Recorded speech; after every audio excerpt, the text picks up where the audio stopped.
근데 원래 그 로마 사람들이 그 먹고 토하고 먹토 그 많이 했다 그랬잖아요. 네, 그런 그것도 것처럼. 있어요. 네네. 토학이구나. 아 근데 토하는 거 괴로운데. 그러네요. 네페레 호데프 묘에 그려져 있는 벽화인데요. 구토하는 여성이 그려져 있어요. 네. 이집트에서 와인은 맥주보다 5에서 10배 정도 더 비쌌기 때문에 와인을 마시고 취하는 일이 자랑처럼 여겨졌습니다. 뿐만 아니라 술에 취해 들려나가는 남성들이 그려져 있습니다. 고대 이집트 귀족 무덤의 벽화에는 자신이 가시하고 싶어하는 것들을 주로 그렸는데요.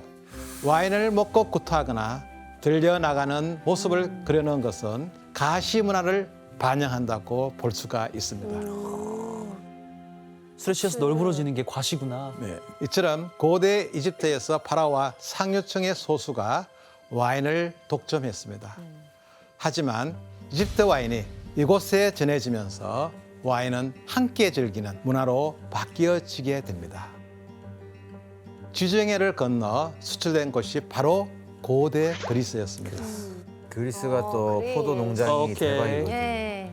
이곳 그리스에선 한 신이 등장하는 와인은 사람들에게 친숙해지게 되는데 그 신이 누구일까요? 누구지? 화면으로 확인해 보겠습니다. 바로 그리스 신화에 나오는 디오니소스입니다. 파티하면 디오니소스가 떠오르긴 해. 디오니소스는 이집트 오시리스와 같이 포도 재배와 와인의 신이었습니다. 올리비아 씨, 그 디오니소스도 오시리스처럼 부활과 관련이 있는 거예요, 그러면? 네, 맞습니다. 출생 신화는 굉장히 여러 가지인데요. 알려져 있는 것 중에 하나가 제우스가 아름다운 공주 세멜레와 바람을 피게 됐는데요. 그 아이가 바로 디오니소스였던 거예요. 네. 그런데 헤라는 이제 제우스의 부인이었는데요. 그분이 굉장히 이제 분노하고 화가 나서 세멜레를 죽이려고 했었던 거죠. 근데 제우스이 아들만큼은 내가 지켜야 된다 해서 살려야 된다 해서 그 뱃속에 있는 아기를 자기의 허벅지에다가 놓고 키우고 출생을 했다고 해요. 그게 바로 이제 디오니소스였고 아기가 죽을 뻔했다가 살아난 거잖아요. 네. 그래서 이 디오니소스의 부활에 대한 그 이미지가 붙여진 거죠. 아, 그러네. 어쨌든 교수님 그러면 이집트와 그리스 모두 와인은 신이 주신 음료다라고 생각하고 있는 거네요. 아, 맞습니다. 하지만 와인을 즐기는 방식엔 차이가 분명히 있었습니다.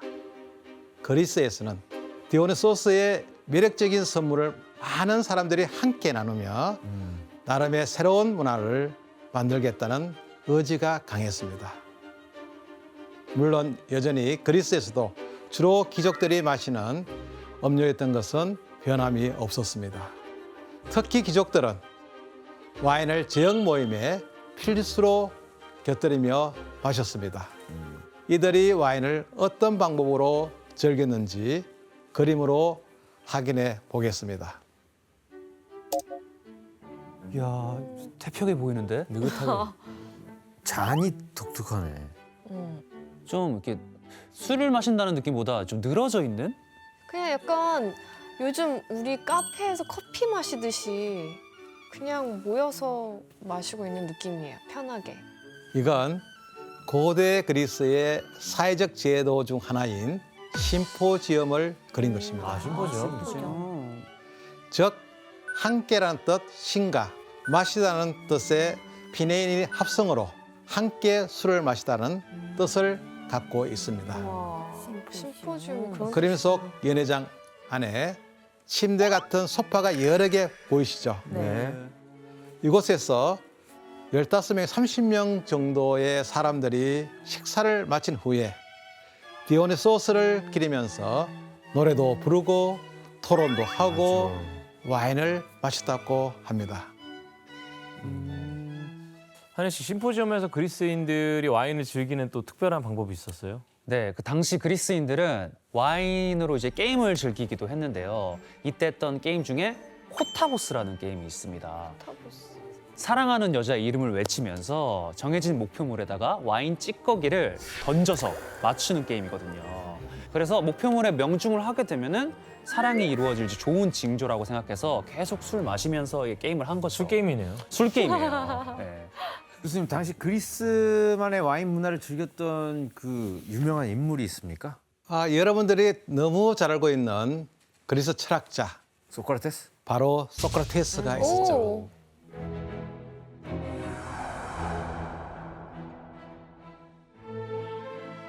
소크라테스는 와인을 굉장히 좋아했다고 합니다. 와인을 마시면서도 다음날 새벽까지 끄떡없이 연설을 계속 했다고 하지요. 아 간이 아주 좋으시네요. 아니 말이 많아서 그래. 말이 많아서 안 취하는.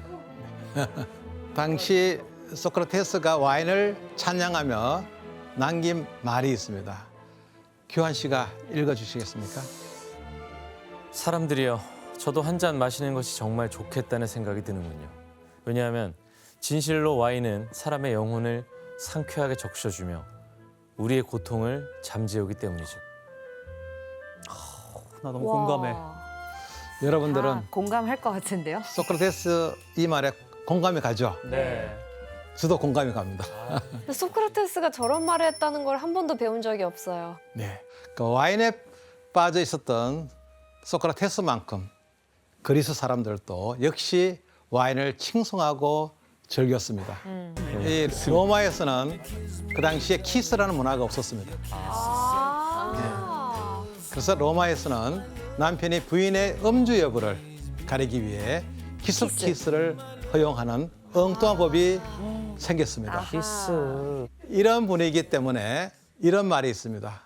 그대의 부인이 와인을 마시는 것을 발견하면 그녀를 살해하라. 참네.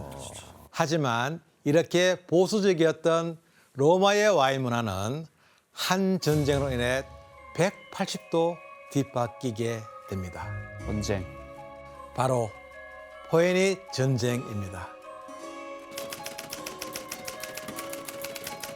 로마와 카르타고가 지중해 패권을 두고 약 120년간 오래됐네. 펼쳐진 이 대규모 전쟁에서 로마는 결국 지중해를 장악하며 승리하게 됩니다. 그렇다면 이 전쟁이 대체 로마의 와인 문화에 어떤 영향을 끼친 걸까요? 대중화시킨 거죠. 거기서 만들어서 보내. 항아리에 지중해를- 엄청 담아가지고 갔나 보다. 네. 당시 로마가 얻은 전리품 중에는 카르타고 최고의 농업학자인 마고가 쓴 28권짜리 농업 교과서가 있었습니다. 아 농장. 바로 이 책에 좋은 와인을 만들 수 있는 필수 사항들이 기록해 있었습니다. 로마는 이 교과서를 바탕으로 포도 재배부터 와인 양조까지 눈부신 발전을 하게 됩니다. 그리고 식사 자리에서 와인을 마시다 보니 지위를 막론하고 다양한 사람이 와인을 즐길 수 있는 문화가 되었습니다. 교수님, 그럼 이제 진짜 그 여성과 뭐 평민 다 즐길 수 있게 된 거잖아요. 네, 그러면은 이게 수요가 너무 많아지니까 많이 만들어야 되잖아요, 양이. 맞아요. 로마인들은 매일 1인당 평균 0.5에서 3리터 정도의 와인을 마셨습니다. 진짜요? 3리터 세. 반병 이상은 무조건 마신다는 거. 2000년 전에 로마 인구가 100만 명 정도가 되었으니까 대략 1년에 최대 11억 리터를 마신 거죠. 11억 리터? 11억 리터야. 물 3리터도 힘들어. 와 진짜. 그리고 당시 로마인들은 와인에 다양한 첨가물을 넣어 마시는 것을 즐겼습니다. 가장 흔하게 와인에 소금과 물을 타는 것이었습니다. 소금이요? 소금을 타요? 네. 설탕도 아니고 소금? 간을 맞추는 건가? 이렇게 해가지고 뭔가 소금과 이거. 또 다른 것 중에 하나 그 납을 넣었다고 해요. 납? 네? 납을 넣었다고 해요. 납? 네? 네. 그래서 납을 직접 와인에도 넣기도 하고 수은 중독. 아니면 그 술잔에다가 바르기도 납을요? 해요. 네. 그 와인에 있는 아세토산 성분 때문에 이 납을 만나면서 이게 조금 달달한 맛이 이렇게 난다고 하더라고요. 그래서 당시에 와인을 정말 즐기던 어떤 유명 인물이 있었는데 그분이 바로 네로 황제였어요. 아 네로 황제. 네로 왕제. 그래서 폭력성 때문에 어머니와 동생 그리고 아내까지 이제 살해했다는 이야기도 있어요. 납중독으로. 네, 납중독으로. 이렇게 대중음료로 점차 입지를 굳혀가던 와인은 로마를 넘어 전 유럽으로 빠르게 확산하기 시작했습니다. 이제 드디어. 팔라티노의 작은 언덕에서 시작한 로마가 제국을 넓히기 위해 본격적으로 정복 전쟁에 나섰던 것입니다. 그치. 로마 제국이다 진짜. 전 유럽으로 퍼져나갈 수밖에 없네요. 다 벌건이 색이네. 와인으로 물들였네. 이처럼 로마가 세력을 넓히는 동안 로마 병사들은 필수품으로 떠오르는 것이 당연히 와인이었습니다. 유럽의 물에는 석회질 성분이 많아서 마음 놓고 물을 마실 수가 없었기 때문에 로마군은 와인이 물보다 훨씬 위생적이고 안전하다고 생각을 했습니다. 또 와인은 세균 감염 방지와 상처 소독에 쓰이는 의약품으로도 사용이 되었습니다. 전쟁 알코올이니까. 필수품인데요. 네네. 진짜. 교수님 이게 영토가 넓어질수록 병사들에게 필요한 만큼 이 양을 전달하기가 힘들 것 같은데 이 땅이 너무 넓어서 어떻게 전달을 했어요? 당시 로마군이 와인을 어떻게 옮기는지 사진으로 한번 확인해 보겠습니다. 객길로 했을 것 같은데 나는. 배밖에 방법이 없긴 해요. 중에 뭐야? 이게 뭐야? 뭔지 알 것 같아요? 술통, 포대예요 진짜 포대인데. 포대네 포대. 가죽 텀블러. 아 여기 안에 술 가죽으로 담아가지고. 만든. 근데 액체를 넣어도 될 것 같다 이거. 그러니까 가죽 텀블러야 완전. 진짜 술주머니네. 네, 맞습니다.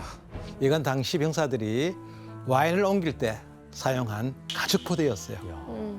그런데 운송 중에 와인이 변질되거나 신선도가 떨어져 문제가 발생하게 되었습니다.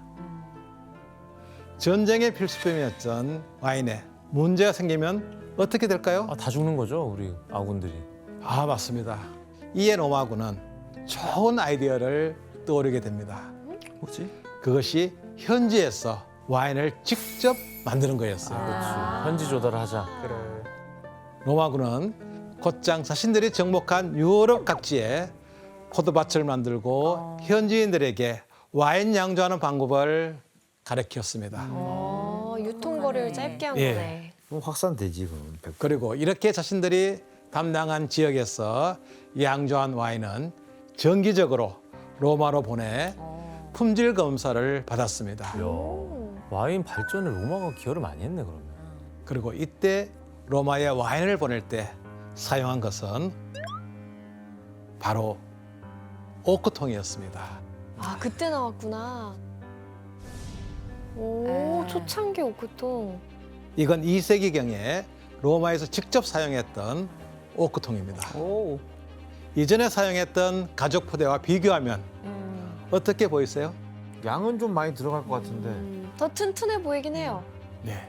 자, 로마군은 이 오크통에 와인을 담아 로마로 보내면 운반 도중에 와인이 숙성되어서 아 품질이 좋아진다는 것을 알게 되었습니다. 그 숙성을 하는구나. 한혜 씨, 네. 또 오크통에 숙성시키면 좋은 점이 뭐가 있을까요? 일단 오크통으로 와인을 숙성할 때 오크통 안을 태우거든요. 태워서 와인을 담아요. 근데 오크통에서 이제 발현되는 향들이 있습니다. 뭐 바닐라 향이라든지 뭐 시나몬 향, 뭐 캐러멜 향 같은 뭐 독특한 좀 풍미들을 숙성하면서 이제 느낄 수 있고 와인의 맛을 더 좋게 만드는 거죠. 어허.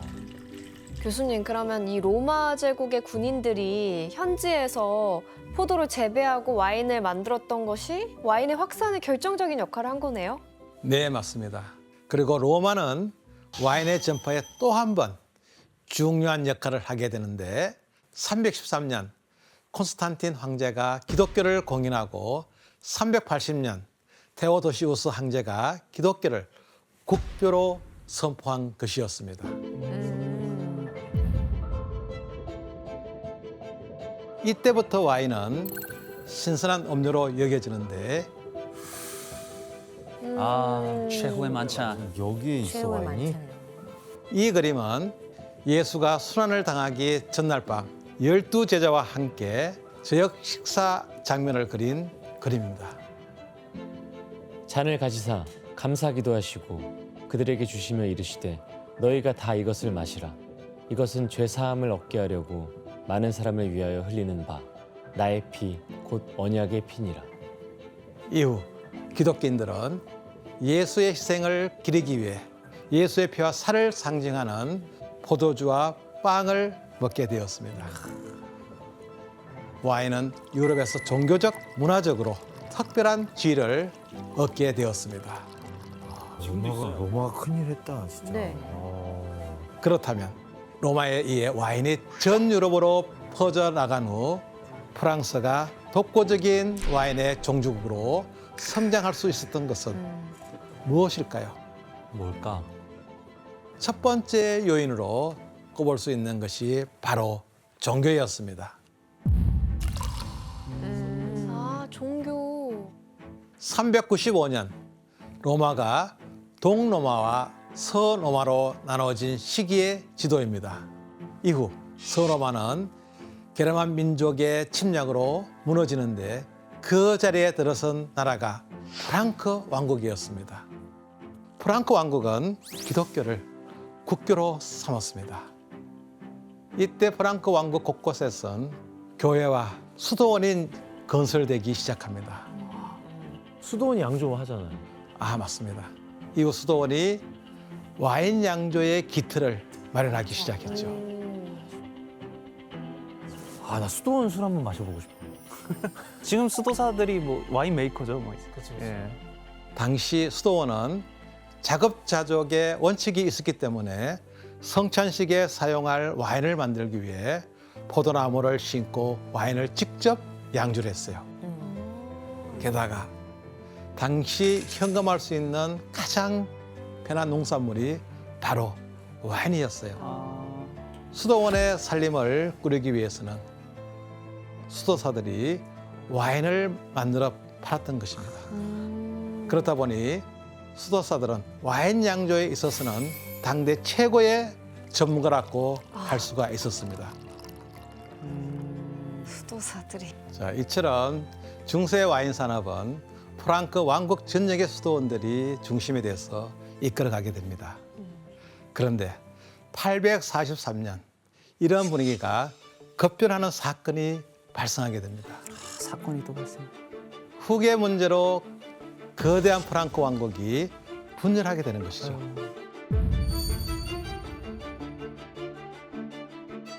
분열을 시작한 프랑크 왕국은 서프랑크, 동프랑크, 중프랑크로 나뉘어졌습니다.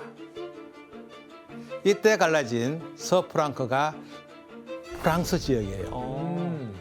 그리고 훗날 중프랑크는 이탈리아, 동프랑크는 독일 지역이 되었습니다. 교수님, 그럼 프랑크 왕국이 이제 프랑스, 독일, 이탈리아로 이렇게 나눠지는데 그 중에서 왜 유독 프랑스 와인만 인정해 쳐주는 거예요? 자, 프랑스 와인이 최고의 와인으로 명성을 떨치기 시작하게 된 것은 14세기 유럽 정세를 뒤흔드는 한 사건 때문입니다. 바로 이탈리아 로마에 위치한 교황청을 강제로 프랑스 아비뇽으로 옮긴 아비뇽 유수 사건임이죠.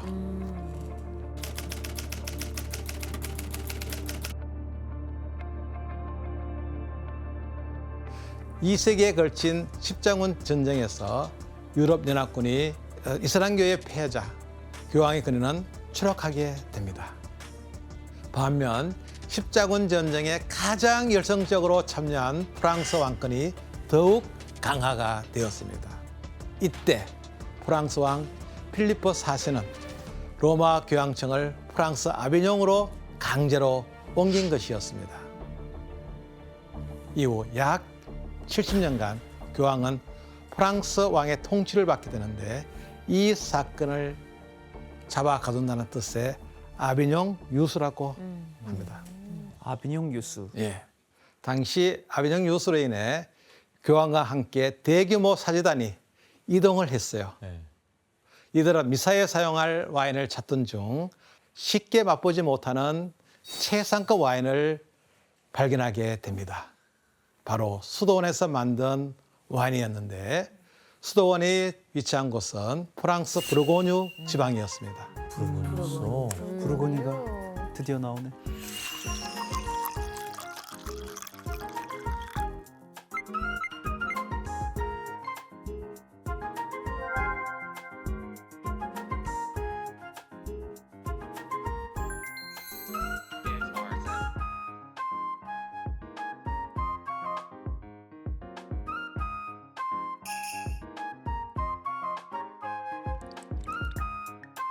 부르고뉴 지역은 일주량이 매우 풍부합니다. 석회질 배수도 잘 되는 토양이라 품질 좋은 포도를 키우기에 아주 적합했죠.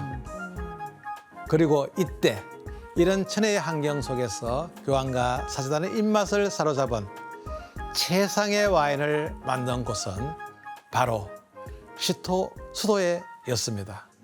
수도원.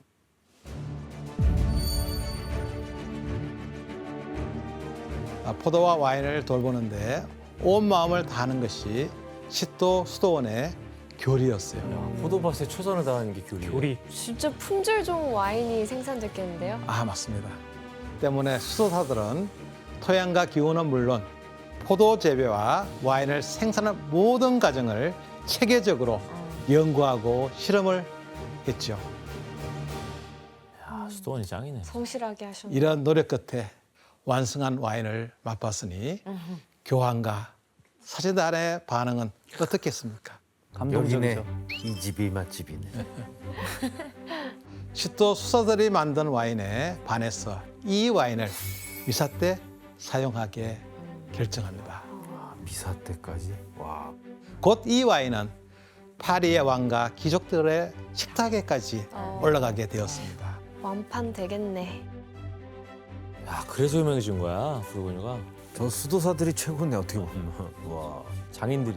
올리비아 씨, 그 수도원에서는 와인을 만들다가 버려지는 그런 재료들까지 알뜰하게 사용했다고 하는데 그건 무슨 얘기예요? 맞아요. 그 변질된 그 포도로 다양한 제품을 만들었는데 그 중에 하나가 이제 식초 혹은 그 오일로 그 비누도 만들기도 했고 와. 그다음에 향신료 만들기도 했고 그리고 또 그 당시에 그 뭐지 정제를 시키기 위해서 계란 흰자가 이제 들어가는데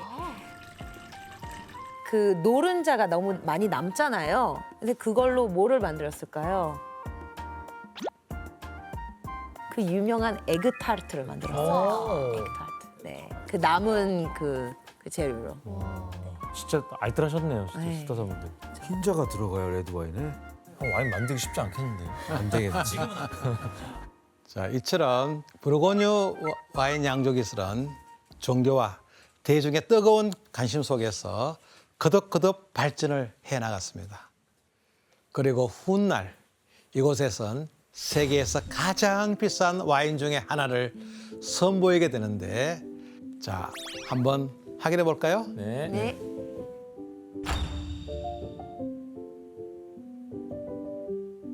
오. 아, 로마네 꽁띠입니다. 와. 정말 꿈의 와인이죠, 꿈의 와인. 말로만 듣던. 뭐 이렇게 다르나? 로마네 꽁띠는 신의 물반이라는 만화에서 죽기 전에 꼭 마셔야 할 와인 신주로 손꼽아 더욱더 유명해졌습니다. 죽기 전에. 근데 너무 비싸. 로마네 꽁띠는 우리나라에서 한 병당 3천만 원대에 팔리고 있는 아주 고가의 와인이죠. 3천만 원이요? 특히 가장 비쌌던 로마네 꽁띠는 지금 보신 1945년 빈티지로 한 병 경매가가 무려 6억 6천만 원에 아, 그만. 6억 6천만 원에 아, 그만. 와. 판매되기도 했습니다. 한 병에 와. 6억 6천. 떨어지면. 에이씨, 이거 아니다, 한혜 진짜. 씨. 예. 한혜 씨가 또 와친놈? 네. 와친놈으로 유명하신데. 네, 왓츠놈으로 유명하죠, 제가. 저 로마네 꽁티를 혹시 드셔보신 적 있어요? 사실 로마네 꽁띠가 이 와인 애호가들 사이에서는 정말 꿈의 와인인데 저는 무려 그 1976년 빈티지를 한번 맛을 본 적이 있습니다. 와. 그 모임 중에 한 분이 소믈리에 분이셨어요. 그래서 그날 로마네 꽁띠를 오픈을 한 거예요. 그래서 그 소믈리에 분에게 한 잔 선물을 한 건데 이제 그 소믈리에 분이 나눠 마시고 싶어서 그거를 싸가지고 우리 모임에 가져온 거예요. 와. 그래서 그 한 잔을 6명이서 나눠 먹은 거예요. 와. 사실 뭐 한 잔을 6명이서 나눠 먹으니까 얼마 양이 되지 않잖아요. 그쵸, 그쵸. 한 모금 정도 맛본 건데 근데 제가 어땠어요? 제가 비싼 와인을 먹을 때 항상 좀 경계하거든요. 뭐랄까요, 진짜 저 시적인 표현 뭐 그리 좋아하지 않지만 해주세요. 좀 오그라들긴 하는데 네. 아니 정말 한 모금 마시고 포도밭이 그려지는 듯한 느낌이 좀 있었어요. 저에게. 포도밭이 오그라드시죠? 근데 진짜요. 그럼 그냥 포도밭에서 마시면 되잖아요. 그럼 항상 그려지지 않을까요? 근데 지금 그걸 이렇게 몰랐네요. 지금 네. 뭐 로마네 꽁띠를 지금 홍보하는 것처럼 막 들리고 막 자랑을 하는데 네. 올리비아 씨, 네. 이 프랑스에서 이 꽁띠를 짓밟는 와인이 있다면서? 아 집밥인 게 아니라 비싸요. 더 비싼. 더 비싼 와인이 있습니다. 네. 뭐지? 그 스페이스 X 여러분 다 아시죠? 그 스페이스에 우주로 떠났을 때 이게 440일 동안 이제 우주에서 숙성된 와인이 있거든요. 예, 예. 추정되는 가격이 미국 달러로 100만 달러? 됐다 그래 진짜 됐다 그래서 그래. 한국 돈으로 11억 11억 정도 된다고 합니다. 우주 갔다 와서? 네, 우주 갔다 왔어요. 아니 그럼 달라져요? 아니 우지 그럼 한 잔뜩 더 갔다 오지 그랬어 그거 한 20병 싣고 가지 그랬어요. 저는 어느 정도 이해가 되는 게 우주 숙성이니까 이게 너무나 희귀한 희귀하죠. 숙성이잖아요. 아이, 무슨 우주 숙성이야. 뭐 얼마나 갔다 왔다고. 저 트리스 자체도 그리고 되게 비싼 와인입니다. 저게. 네. 난 저거 마셔보고 싶어 그래 저거 진짜.